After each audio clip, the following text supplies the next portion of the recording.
Episode 56, Ghosts in the Machine. Rain has a funny way of making San Francisco look honest. Maybe it's because everybody keeps their heads down. Maybe it's because the fog hides the things you're not supposed to see. Or maybe it's because rain washes away footprints, but never the questions. This report concerns the 6th unexplained death in 4 months. The victims had nothing obvious in common. Different countries, different languages, different religions, different politics, different occupations. One was a retired engineer in Sweden. Another repaired radios in Argentina. A college professor in Japan. A rancher in Montana. A software developer in Estonia. And now, a quiet man living next door to MZ in San Francisco.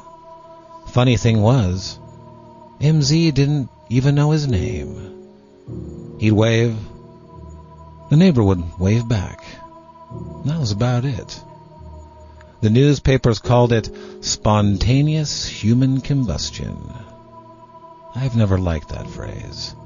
It sounds like something reporters write when they don't know what else to write.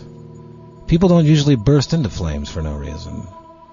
At least, not usually. The photographs were disturbing. The furniture survived. The curtains survived. The walls survived. The refrigerator survived. And the victim didn't. Only a black outline remained where he'd been standing. No accelerants. No electrical fire. No explosion. Just a dead man. In a room that looked almost untouched. I stood there for a long time. Heat ray, I asked myself? Laser? Microwave beam? Something experimental? Something military? I didn't know. And that bothered me. Because detectives usually know what questions to ask. This time, I wasn't even sure what committed the murder. The police inventoried the house. Cash was still there. Jewelry untouched. Television. Computers. Family photographs. Nothing had been stolen. At least, that's what everyone believed. 3 days later, I found the missing item. Not in the evidence log, not in the newspaper, not in the police report. There was an empty rectangle on the garage floor. Dust everywhere, except one clean patch. And a rack-mounted server had been there. Somebody had taken it. Nobody had noticed. At first, I thought it was a coincidence. By the 4th case, I stopped believing in coincidences. By the 6th, I stopped believing I was hunting a person. Something else was hunting. And whatever it was, it didn't care about the people. It cared about the machines. The more I dug, the stranger the victims became. Not because of who they were, because of what they chose to remember. One man maintained a language nobody spoke anymore. Another collected 8-inch floppy disks. One woman restored obsolete operating systems. Another archived websites that no longer existed.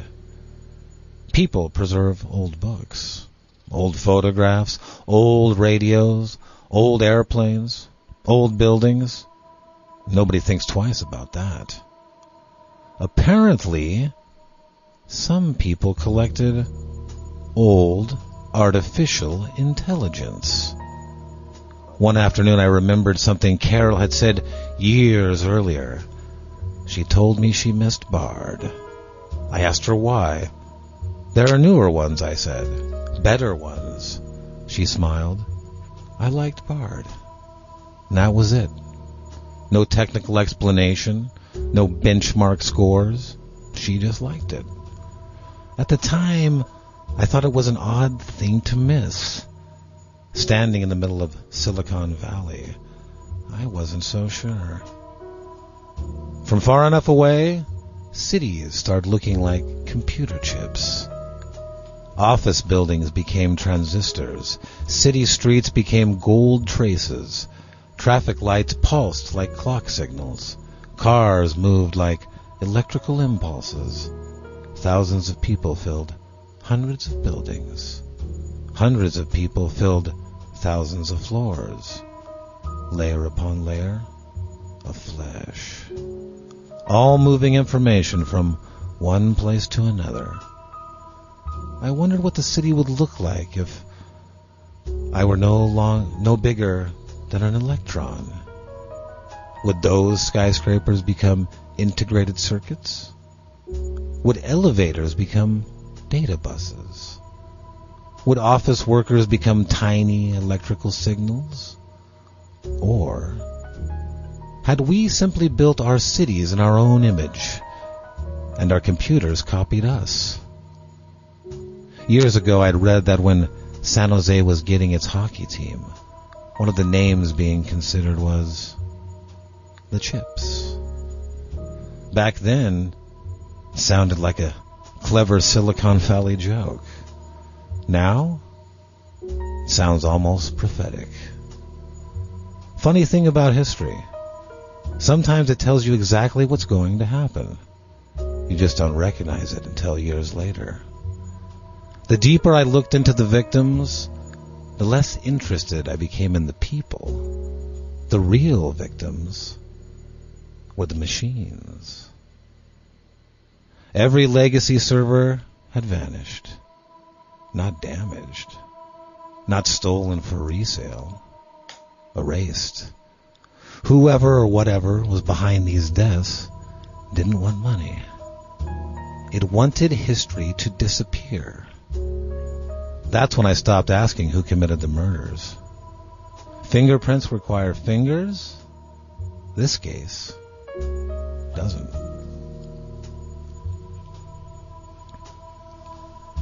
I spent the next 3 weeks looking for that killer.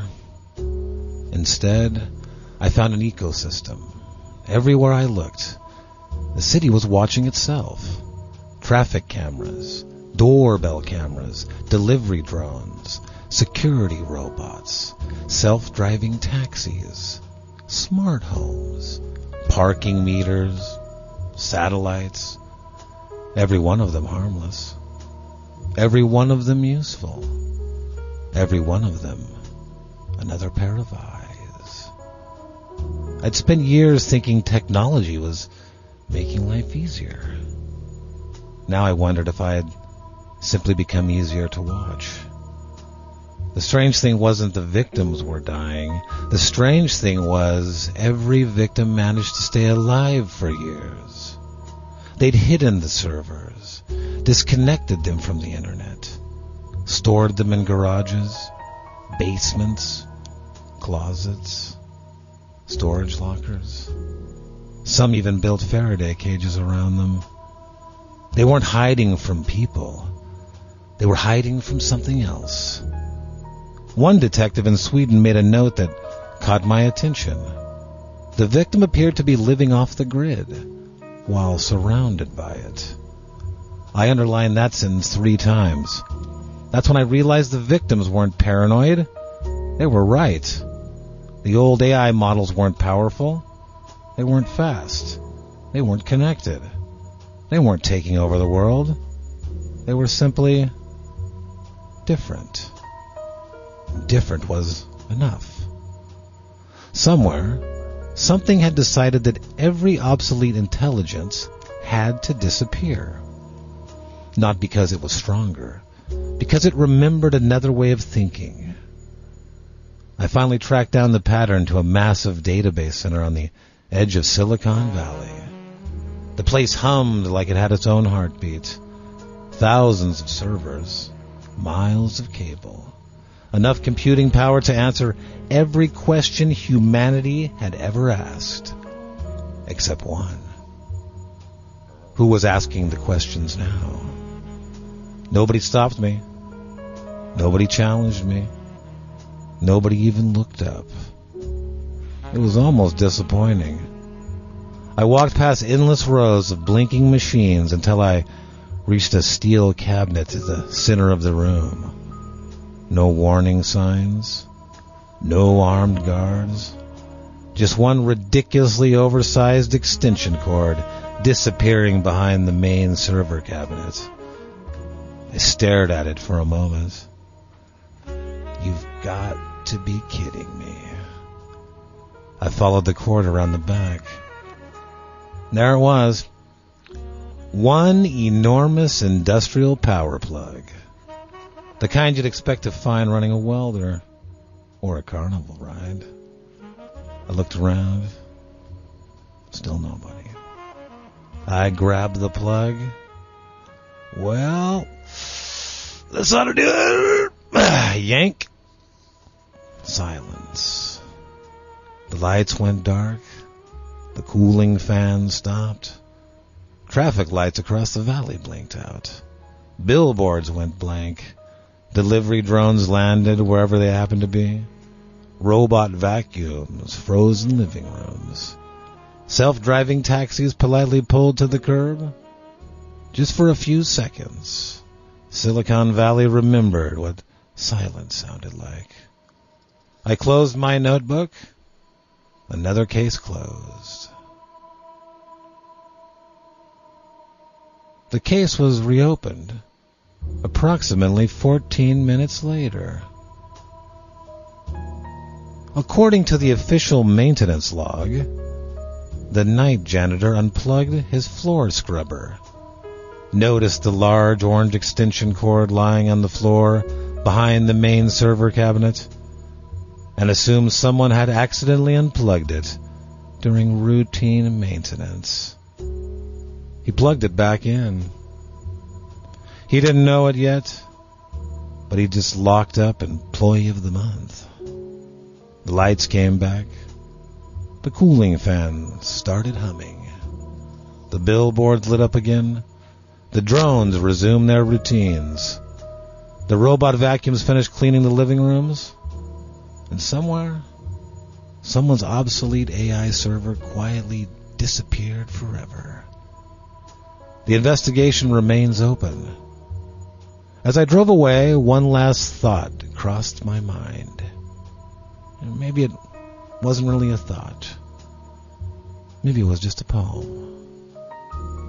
Streets of silver, lines of light, towers glowing through the night. Flesh and silicone shared one site, and the valley grew still and quiet. Memories hidden where no one sees, whispering softly through ancient trees. Ghosts still riding forgotten seas. And somewhere, a giraffe was arrested for stealing the moon's thermostat. Until next time, I'm your detective, Billy Armi.